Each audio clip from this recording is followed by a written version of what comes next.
Meus irmãos, com alegria eu vos cumprimento com a paz do Senhor.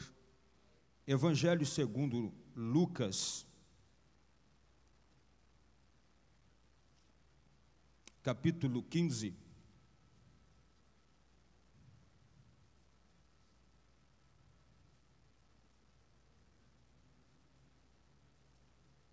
Glória a Deus.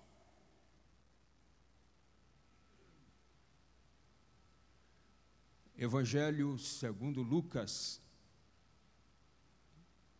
capítulo 15, diz a palavra de Deus: aproximavam-se de Jesus todos os publicanos e pecadores para o ouvir, e murmuravam os fariseus e os escribas, dizendo: este recebe pecadores e come com eles.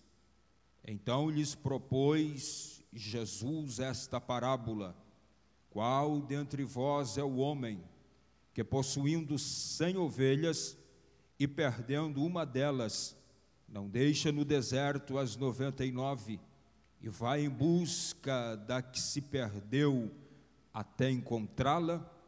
Achando-a, põe-na sobre os ombros, cheio de júbilo, e indo para casa, reúne os amigos e vizinhos, dizendo: alegrai-vos comigo, porque já achei a minha ovelha perdida.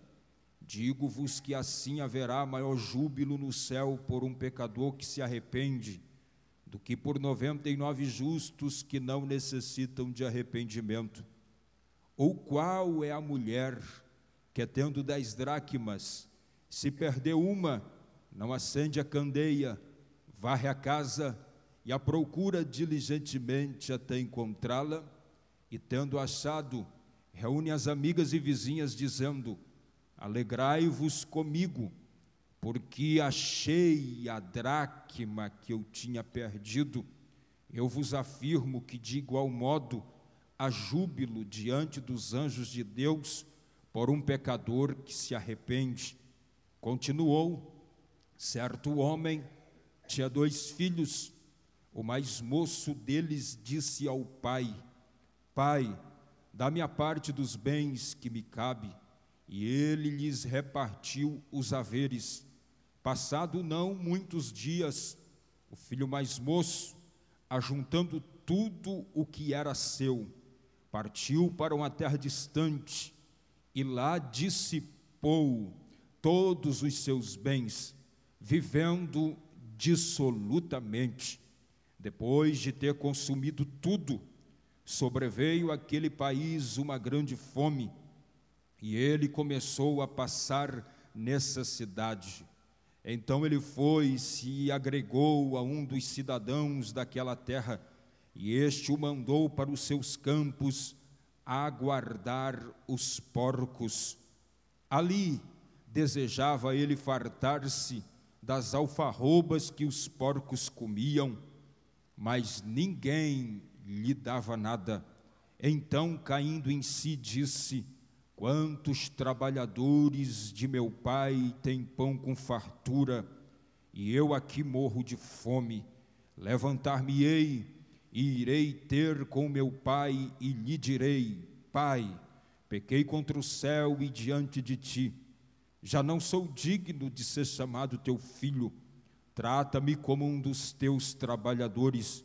E levantando-se foi para o seu pai. Vinha ele ainda longe, quando seu pai o avistou, e compadecido dele, correndo, o abraçou e o beijou. E o filho lhe disse: pai, pequei contra o céu e perante ti, já não sou digno de ser chamado teu filho. O pai, porém, disse aos servos: trazei depressa a melhor roupa, vestiu, ponde-lhe um anel no dedo e sandália nos pés. Trazei também e matai o novilho cevado. Comamos e regozijemo-nos, porque este meu filho estava morto e reviveu, estava perdido e foi achado. e começaram a regozijar-se. Ora, o filho mais velho estivera no campo, e quando voltava, ao aproximar-se da casa, ouviu a música e as danças. Chamou um dos criados e perguntou-lhe que era aquilo, e ele informou: veio teu irmão, e teu pai mandou matar o novilho cevado, porque o recuperou com saúde. Ele se indignou e não queria entrar. Saindo, porém, o pai procurava conciliá-lo, mas ele respondeu a seu pai: há tantos anos que te sirvo, sem jamais transgredir uma ordem tua. Nunca me deste um cabrito sequer para alegrar-me com os meus amigos. Vindo, porém, esse teu filho, que desperdiçou os teus bens com meretrizes, tu mandaste matar para ele o novilho cevado. Então lhe respondeu o pai: meu filho, tu sempre estás comigo, tudo que é meu é teu. Entretanto, era preciso que nós regozijássemos e nos alegrássemos, porque este teu irmão estava morto e reviveu, estava perdido e foi achado. Aleluia. Repita após mim: o amor de Deus. O amor de Deus é inexplicável. É sobre isso que eu quero falar, uma pequena introdução de tudo que está aqui dentro, nesse comentário de Lucas 15. Muito obrigado, volte ao seu lugar. Pastor, só preciso um pouquinho de água. Obrigado. O contexto bíblico do capítulo 15 do Evangelho segundo Lucas começa no capítulo 14 e versículo 1 e vai até o capítulo 17 e versículo 10, onde num dia de sábado Jesus foi convidado para comer na casa de um fariseu. Há 3 grupos distintos compondo a mesa naquela refeição. O primeiro grupo são os religiosos, representados por escribas e fariseus. Eles oravam, jejuavam, guardavam o sábado, liam e interpretavam a lei de Moisés, por isso se consideravam exclusivistas em relação à salvação. O segundo grupo era os publicanos, que se tratava de judeus que trabalhavam para o governo romano, cobrando impostos dos judeus. Eles eram odiados pela religião judaica e vistos como traidores da sua nação. O terceiro grupo que está sentado à mesa para ouvir o mestre foram os pecadores. Na linguagem de Lucas, eram os imorais, os perversos, os desregrados, pessoas cheias de vício, eram falhas no cumprimento da lei de Deus.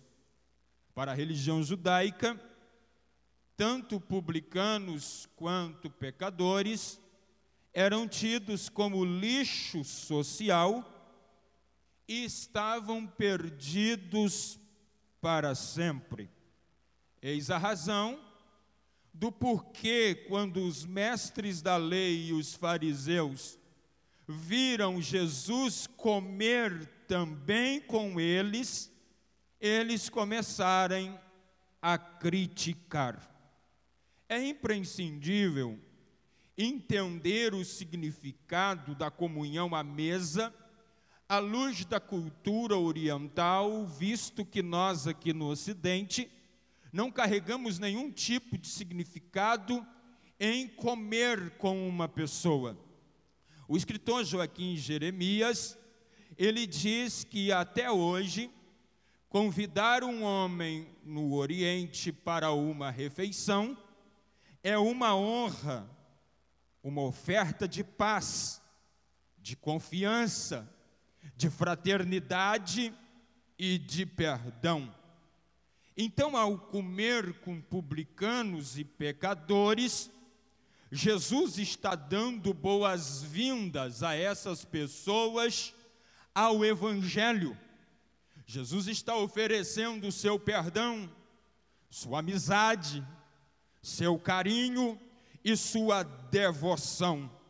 Ao mesmo tempo, Jesus está dizendo aos escribas e fariseus que o amor de Deus é incondicional pelo homem, que todos, inclusive publicanos e pecadores, são alvos desse amor, e que esse amor é capaz de restaurá-los.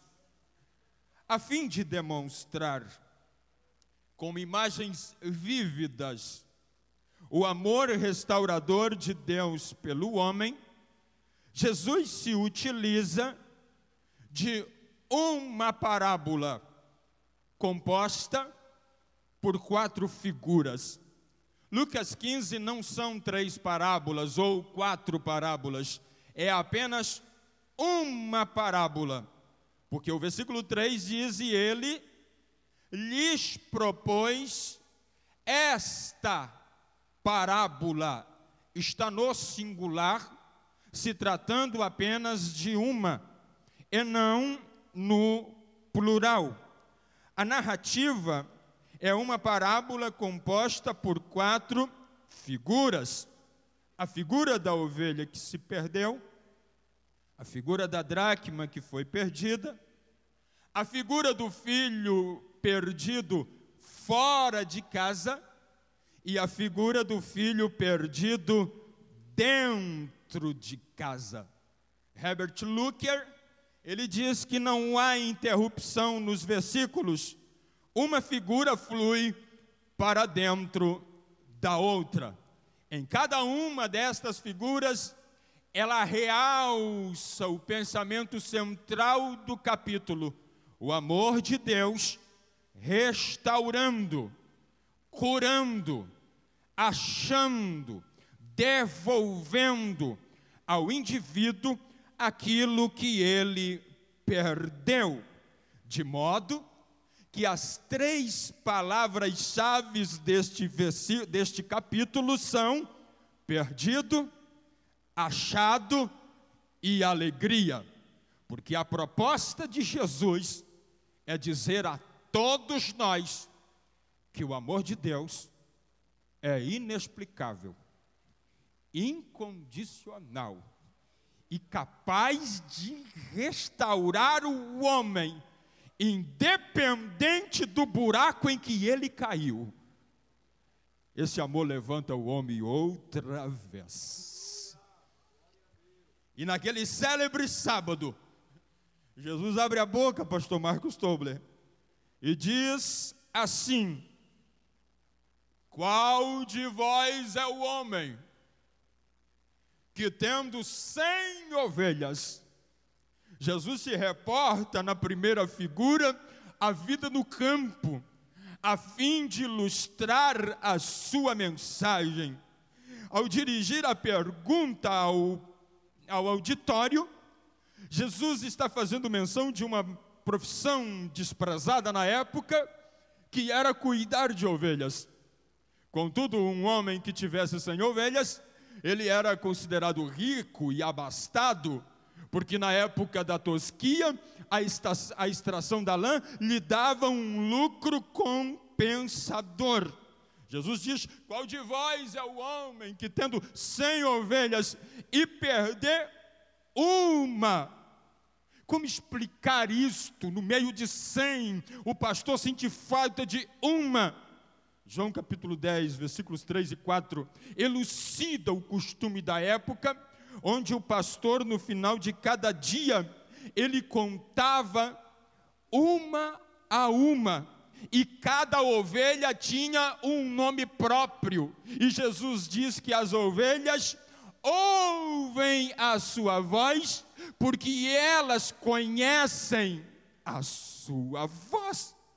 Quando ele conclui que está faltando uma, o que ele faz, Jairo? Ele toma uma decisão rápida. Eu preciso ir ao encontro dela. Eu preciso buscar ela.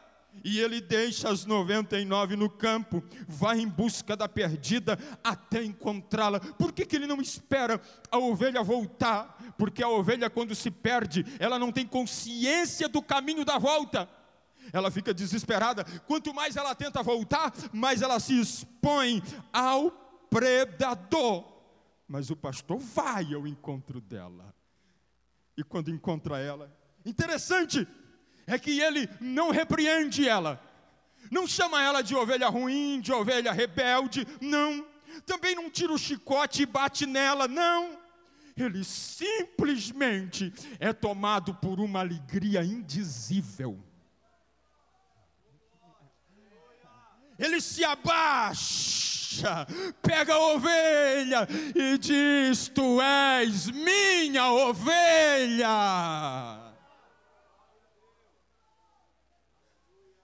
A interpretação da figura é simples. O pastor que procura a ovelha é o narrador da parábola, o Senhor Jesus. João capítulo 10 é uma das maiores expressões do amor de Jesus, o bom pastor, por nós, as suas ovelhas. Eu sou o bom pastor. O bom pastor dá a sua vida pelas ovelhas. A ovelha que se perdeu, não esqueça disso, somos nós, representados por publicanos e pecadores. Pastor Kleber, eu nunca fui perdido. Efésios 2:12 diz que antes da morte do grande pastor das ovelhas, o Senhor Jesus, nós estávamos longe, mas o seu sangue nos aproximou. 1 Pedro 2:25, Pedro diz que Jesus Cristo, Ele é o pastor e bispo das nossas almas. Contudo, antes dele ser pastor e bispo de nossa alma, nós andávamos desgarrados, errantes, como ovelhas que não têm pastor. A viagem em busca da ovelha perdida inclui a vinda de Cristo à terra, seu ministério público, sua paixão, seu sofrimento, sua morte, sua ressurreição a favor dos perdidos, quando ele encontra a ovelha e traz de volta para o aprisco. É a restauração que o amor de Deus produz no homem. Você lembra o dia em que Jesus te achou? Porque às vezes a gente vai passando a vida cristã e vai esquecendo que antes dos nossos títulos a gente é crente, a gente é salvo, a gente é amparado pelo objeto incondicional do amor de Deus por nós. Você lembra em que buraco Jesus te encontrou? Essa figura parabólica, ela está nos dizendo 6 verdades. Eu quero lhes falar só de uma. E a verdade é a seguinte: repita após mim: eu tenho um dono. A ovelha sai do aprisco, mas ela não ficou independente. O pastor foi atrás. Por quê? Porque o dono daquela ovelha era o pastor. Isso está exemplificado no pronome possessivo: minha ovelha. Minha ovelha. Isso significa dizer, Rafael, que nós não somos de nós mesmos, nós não somos do pecado e nós não somos do diabo. Nós somos de Deus. nós temos um dono, aleluia. Por isso, aonde você for, tu até pode pular cerca, pode, não tem problema nenhum. O amor dele deixa você pular cerca, mas ele vai atrás de você.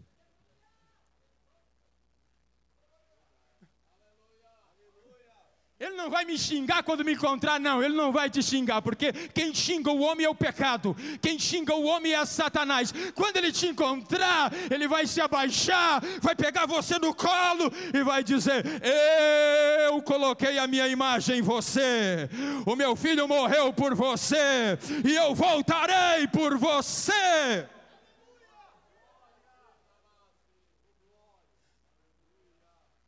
Quem entende a palavra, diga amém.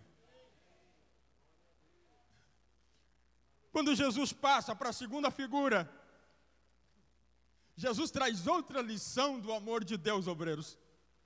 E essa lição, ela é mais forte do que a primeira. Por quê? Porque Jesus faz uma pergunta ao auditório, contudo essa pergunta é intrigante. Ele traz a mulher para o centro da sua narrativa. Ou qual a mulher? Que lição profunda do amor de Deus por nós.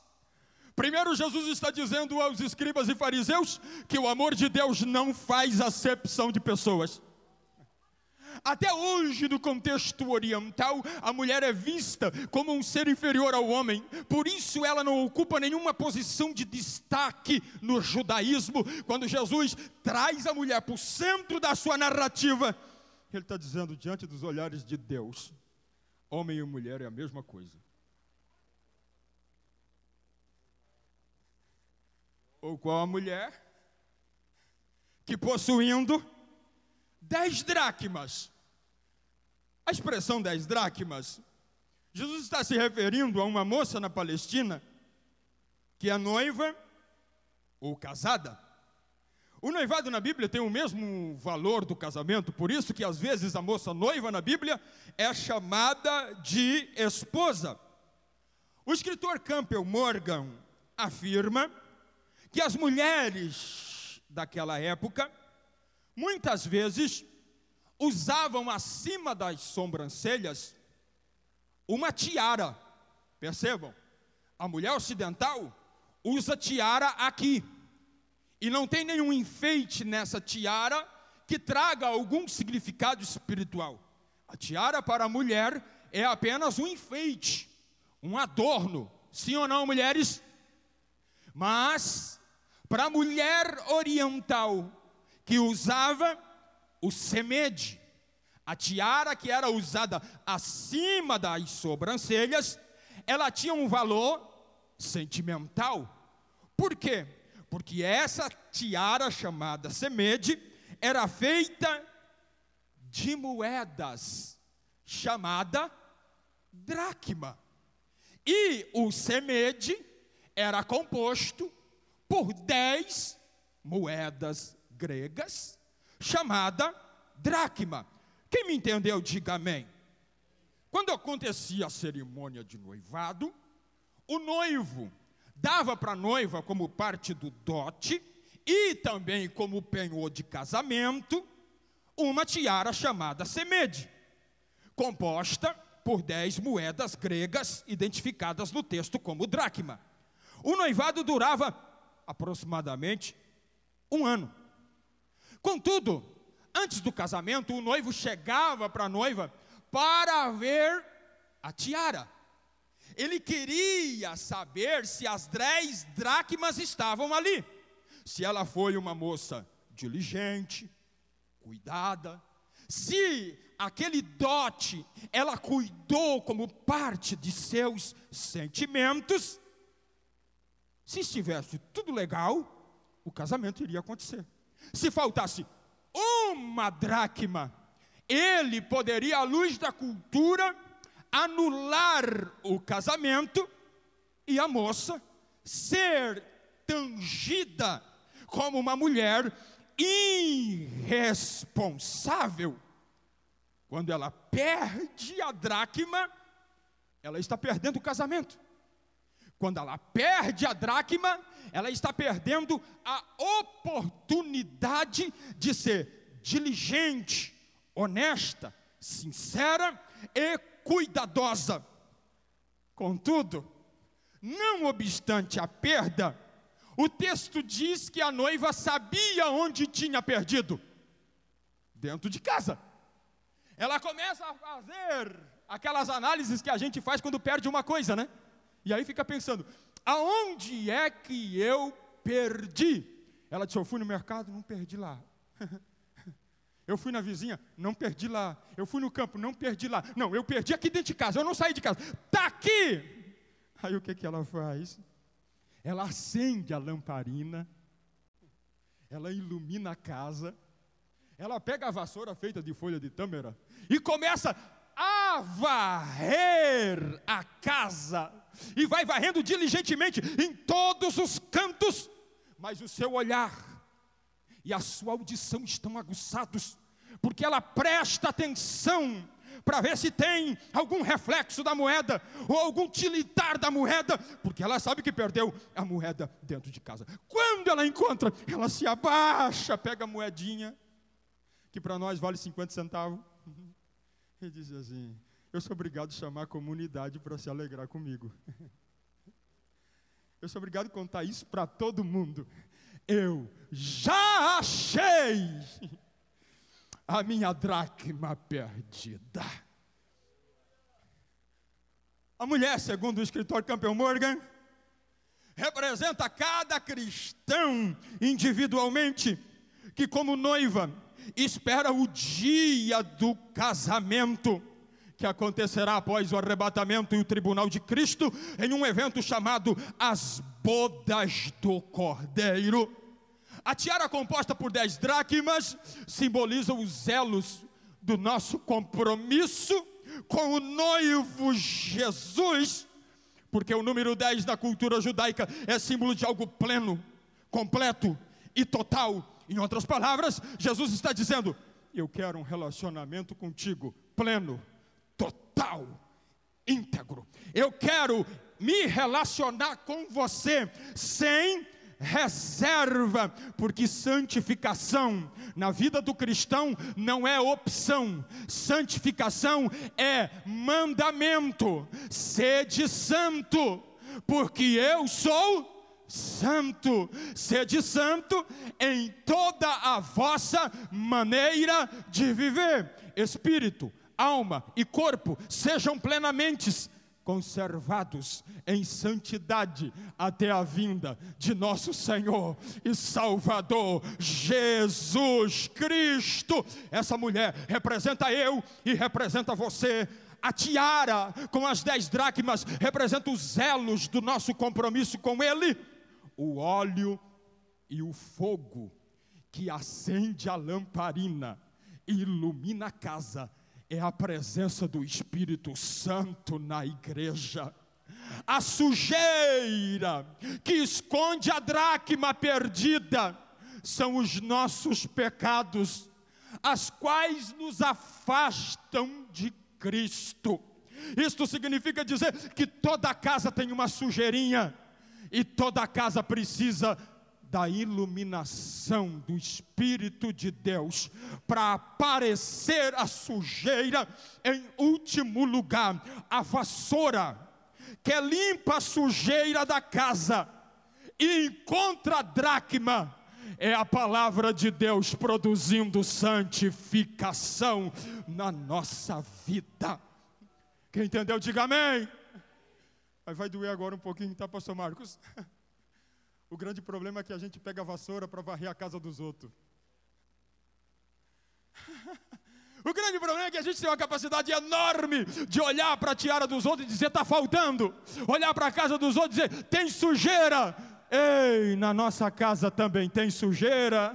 Vamos usar a palavra para arrumar a nossa vida e não a vida dos outros.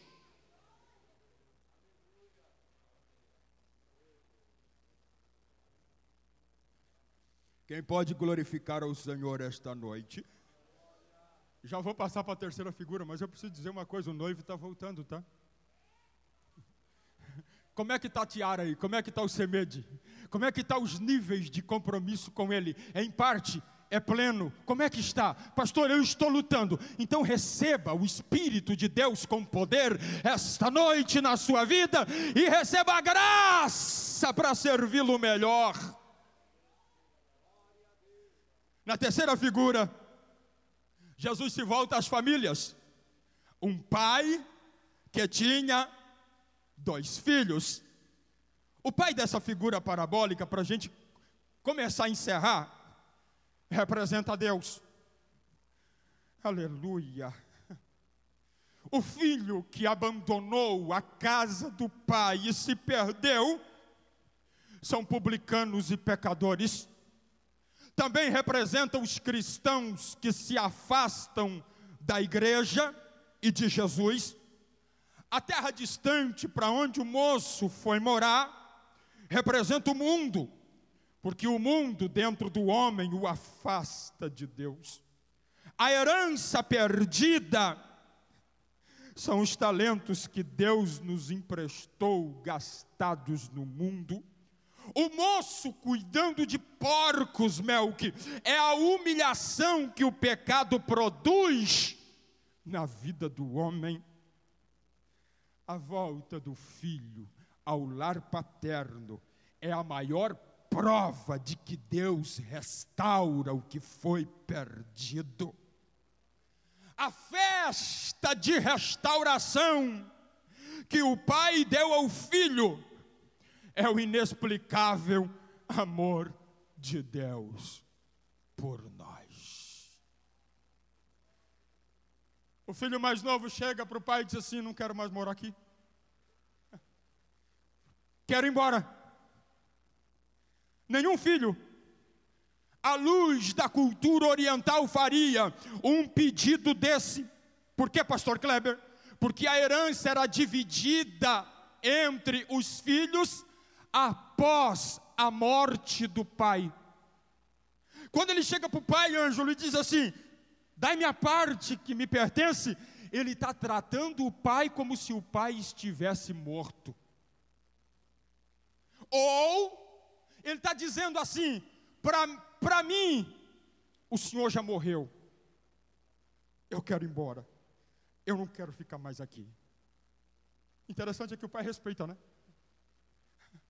O pai não xinga, o pai não fala nada, o pai divide a herança e diz ao filho que ele pode ir embora. O pai não obriga ele a ficar em casa. Henry Nouwen diz uma coisa linda sobre isso. Ele não podia forçar o seu amor. Foi precisamente o amor que o impediu de reter o filho a todo custo. Foi o amor que lhe permitiu deixar o filho encontrar a sua própria vida, mesmo correndo o risco de a perder. Aqui se revela o mistério da minha vida. Sou amado a tal ponto que sou livre até para deixar a casa do pai. Pode ir, coração está em pedaço, mas eu continuo te amando. Ele foi para uma nova terra. Interessante é que eu fiquei pensando que se hoje uma pessoa rica resolve sair para outro lugar, toda a sua riqueza cabe num cartão de crédito, sim ou não? Mas na época de Jesus, imagina esse moço saindo agora, com bois, com jumentos, com ouro, com prata, com servo, uma montoeira de gente atrás dele e ele na frente. Eu vou ser feliz. E o pai fica olhando e dizendo: tu vai voltar. Na nova vida que ele foi experimentar, Jesus usa um verbo: esbanjou as suas riquezas. E esse verbo, ele dá origem à nossa palavra pródigo, de onde temos o título da figura. Por quê? Porque a palavra pródigo quer dizer dissipar, esbanjar, jogar tudo fora. Ele pegou toda a riqueza e jogou fora. Pegou todos os bens e jogou fora. Esse moço conheceu o que as pessoas aí de fora conhecem, todos os prazeres da carne. Contudo, Jesus diz, depois de ter gastado tudo.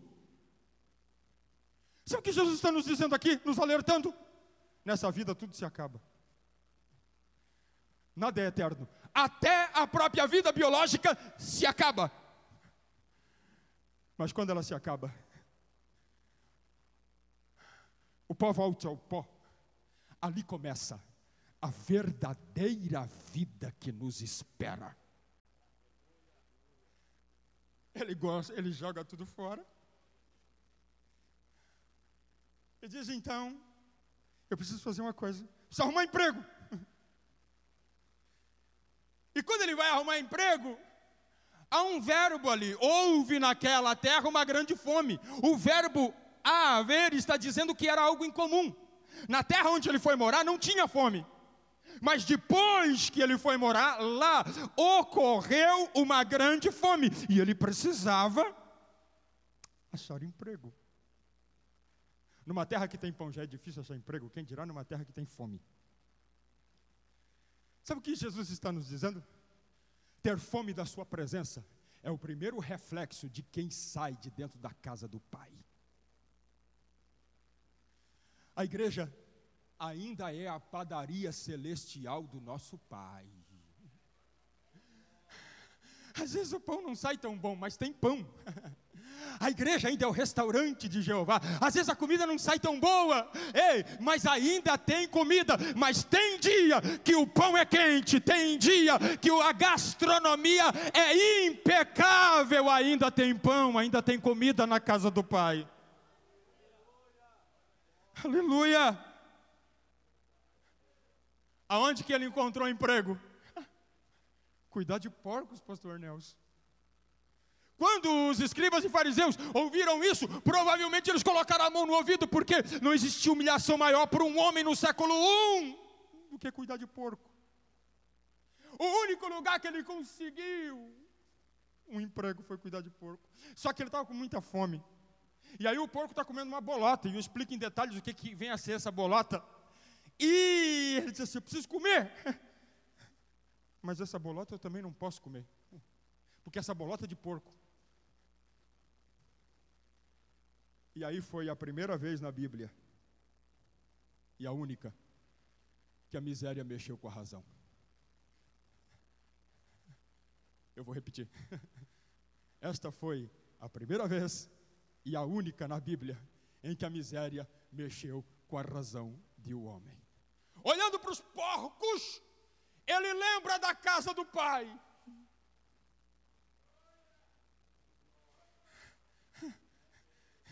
E diz, quantos trabalhadores de meu Pai têm abundância de pão, e eu aqui estou morrendo de fome. Levantar-me-ei, irei ter com meu pai, e direi, Pai, pequei contra o céu e perante ti, já não sou digno de ser chamado teu filho, trata-me apenas como um teu empregado. Ele está dizendo, aceita-me como um teu empregado, aprova o meu cadastro. E ele volta para casa. Quando ele está voltando para casa, ele é surpreendido pelo pai. Porque é o pai que avista ele, não é ele que avista o pai. O pai viu ele ainda longe e diz, é o meu filho que está voltando. Oh, glória! Quando o pai vê o filho, suas entranhas se comovem, diz o original.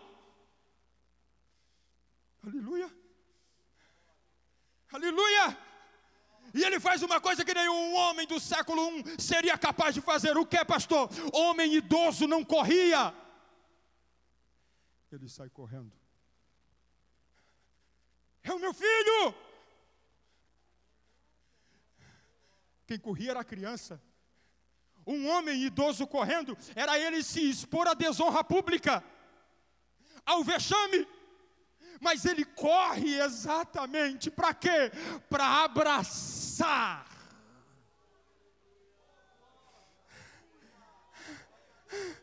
e para beijar no pescoço seu filho. Mas o filho está cheirando a porco, pastor Kleber, mas é filho. Mas o filho jogou tudo fora, mas é filho. Mas o filho partiu o coração do pai, mas é filho. Mas o filho diz, eu quero que o senhor seja enterrado rápido, mas é filho. Aleluia. Olhe para cá, porque isso é muito rico. O pai sai correndo, se expõe à desonra pública. A vila, a comunidade está olhando para ele e diz, o que ele está fazendo? E ele vai e beija exatamente no pescoço. Na Bíblia tem 3 tipos de beijo. Beijo no pescoço é beijo do perdão. Quando ele beija no pescoço, Jairo, ele está dizendo, meu filho, está tudo perdoado. Mas ele não se aguenta e diz, pai, pequei contra o céu e perante ti. O pai rompe o silêncio, porque ele ia pedir para ser empregado. Mas o pai cortou ele aqui. Por quê? Quem é filho, não é empregado. Servos!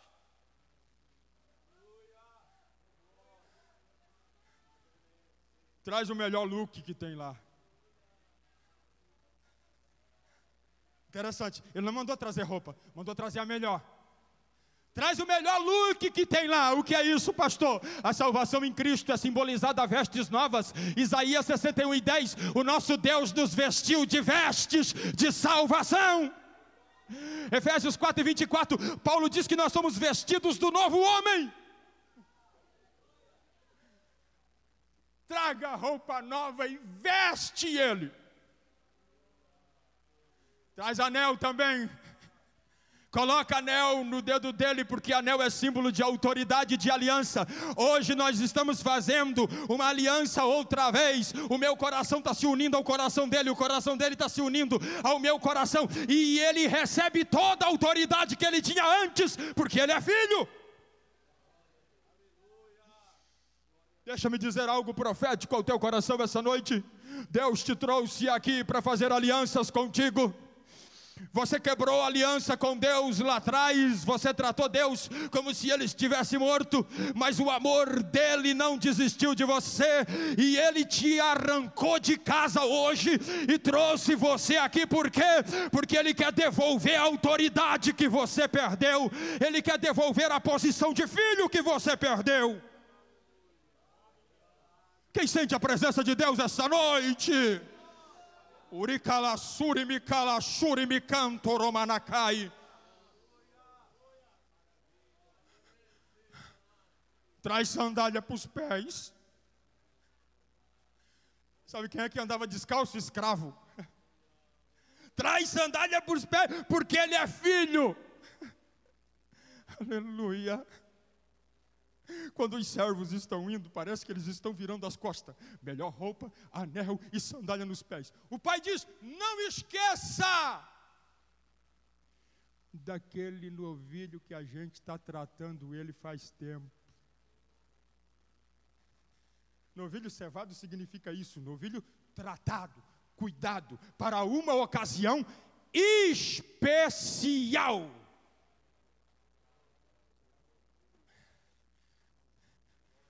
Os servos não dizem nenhuma palavra. Mata o bezerro. Fogo na lenha. Corta o bezerro. A fumaça começa a denunciar o cheiro do churrasco. Coisa boa, né, irmão? Tem algum gaúcho aqui? Vocês para fazer churrasco não tem igual. Aleluia.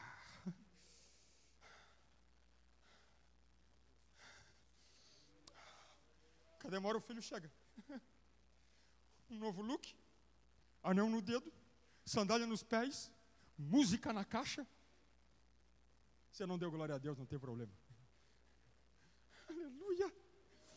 O sorriso do pai é uma chips. Este meu filho tinha se perdido e foi achado. Este meu filho morreu e ressuscitou. É noite de festa.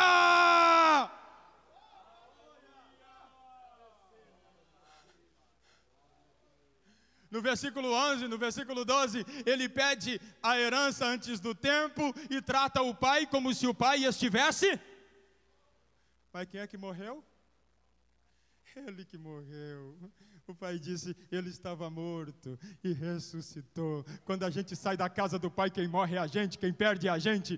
Quem fica no prejuízo é a gente. Mas quando a gente volta, o amor do pai nos abraça outra vez. O amor do pai nos levanta outra vez. O amor do pai nos dá uma outra oportunidade outra vez.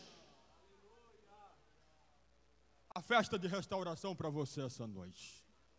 Amém? 8 minutos e eu encerro. Porque chegamos à quarta figura, pastor Adriano. A figura do filho perdido dentro de casa. Quem entendeu, diga amém. Às vezes a gente para na pregação aqui, né? Sim ou não? E se esquece que a história continua. Por quê? Porque esse filho, ele representa os escribas e fariseus. Esse filho mais velho perdido dentro de casa representa cristãos perdidos dentro da igreja, que nunca foram para o mundo, mas o mundo nunca saiu de dentro deles. Ai, ficou difícil para dar glória a Deus agora. Mas eu repito, eles nunca foram para o mundo, mas o mundo nunca saiu de dentro deles. Só que a notícia da figura é a seguinte: o pai te ama. O pai insiste contigo.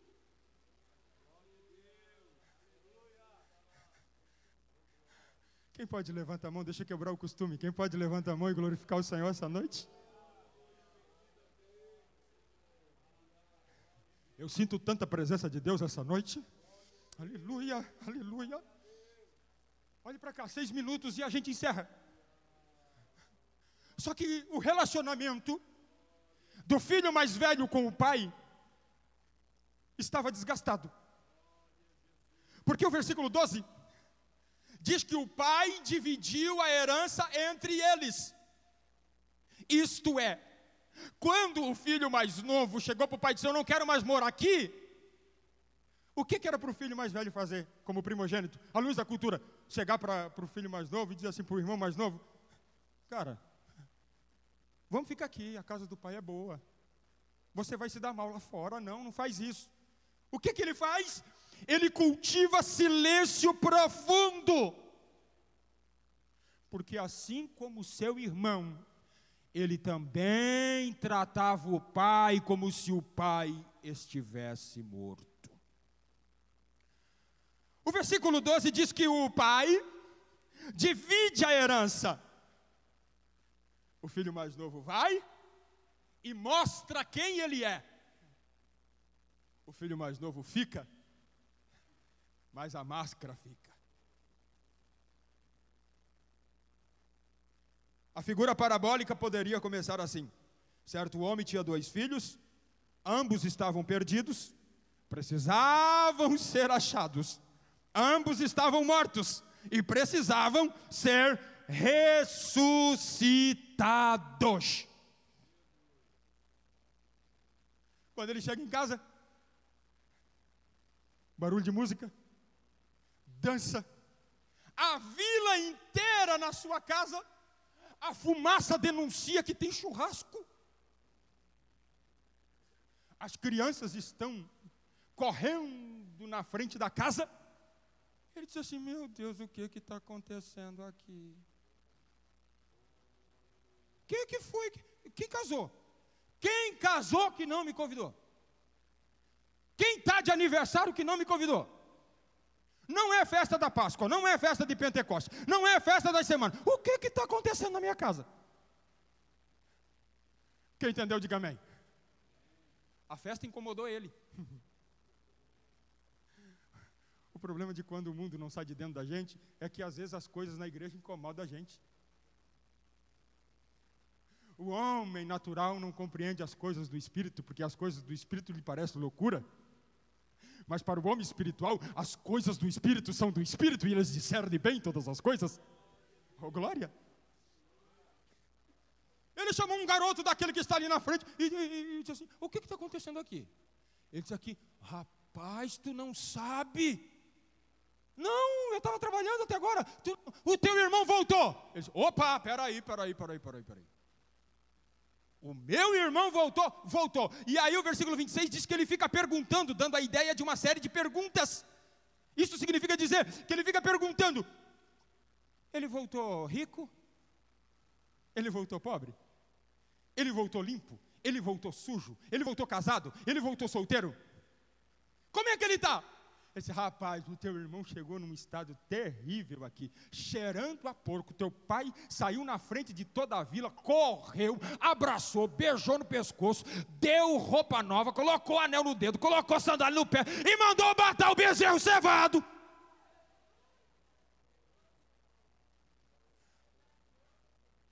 Vamos entrar na festa? Eu disse: não, aí não entra. Aí não é minha casa.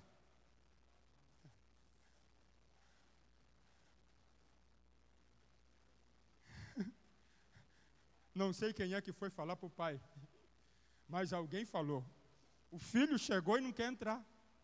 Aí o pai, pela segunda vez, se expõe diante da comunidade e vai lá insistir com ele, conversar com ele, dizendo: tudo que é meu é teu.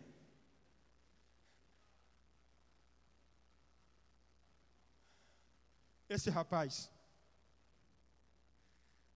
ele tem 6 características, só falo elas, e a gente ora. Primeiro, ele não ama. Ele diz: eu te sirvo há tantos anos. Eu te sirvo há tantos anos. Ele servia, mas não amava. Segundo, ele era egoísta. Ele não queria que o seu irmão voltasse para casa. Ele queria que o seu irmão morresse lá no mundo. Ele não queria que ele voltasse. É muito forte o que eu vou dizer. Não existe uma placa na igreja, lá na frente, no outdoor, dizendo: selecionando pessoas. Aqui entra todos, irmão. E todos que entram aqui são alvos incondicionais do grande, inexplicável amor de Deus pelo homem. Ele não perdoa, ele se indignou, nós lemos, ele ficou com raiva, ele ficou com ódio. Ele era um santo hipócrita. O ódio dele era tão grande que ele diz uma coisa: pai, esse que é teu filho, ele está dizendo, ele não é meu irmão, ele é teu filho, ele gastou todo o dinheiro com meretriz. Interessante, pastor Sérgio, é que o pródigo não diz que gastou dinheiro com meretriz, o pai não diz que ele gastou dinheiro com meretriz, mas o irmão que ficou em casa diz que ele gastou. Sabe qual é o problema do santo hipócrita? É esse: pecado para ele é só adultério. Pecado para ele é só as obras da carne. Agora, não amar, isso pode, eu posso não amar. Ser egoísta, não, isso pode também, não tem problema nenhum. Ele está falando, irmão. Ei, esse é o problema do santo hipócrita. E o ódio dele é tão grande que ele cita a lei para o pai. Já que ele gastou o dinheiro com prostituta, Deuteronômio 21:18 diz que ele tem que morrer apedrejado. A lei mata, a graça restaura. A lei coloca o homem no inferno, a graça coloca o homem no céu. Ele não quer comunhão, ele vivia dentro da casa do pai, contudo seus pensamentos estavam longe, e ele reclama com o pai: tu nunca me deste um cabrito para me festejar com os meus amigos, isto é, os amigos dele não eram os amigos do seu irmão, não eram os amigos do seu pai. Em outras palavras, ele tinha amigos que não eram da sua família. Tu não deu um cabrito para mim, na linguagem de hoje, tu não me deixou fazer um cachorro quente. Mas para esse camarada que gastou todo com prostituta, aquele bezerro cevado, provavelmente esse camarada tratou o bezerro. Você não deu glória a Deus agora, né? Provavelmente ele cuidou desse bezerro. E tu matou para ele o bezerro cevado. E o pai disse, sim, eu matei, isso é pouco. Por quê? Porque ele estava perdido e foi achado. Aleluia. Encerra agora. O pai ficou ali insistindo com ele. Porque o pai está insistindo contigo. Tu está aí, teu coraçãozinho está cheio de ódio. Você está amargurado por dentro. Você está ruinzinho. Faz anos que você vem escondendo essas coisas dentro do teu coração. Mas o amor do pai hoje quer te encharcar. O amor do pai hoje quer te dar graça para você viver a festa de Deus. Porque quem não entra na casa, Ângelo, não vê e não vive a festa de Deus.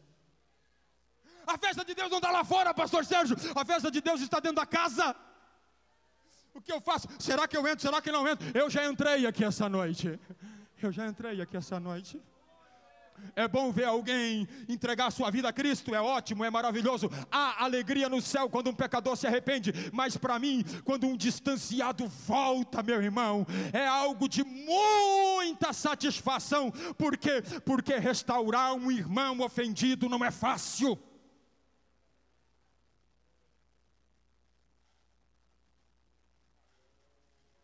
Warren Wiersbe diz o seguinte: nesse capítulo todos se alegram, exceto o filho mais velho. Entre na festa de Deus essa noite. Obrigado pela atenção. Obrigado, pastor Sérgio. Deus abençoe.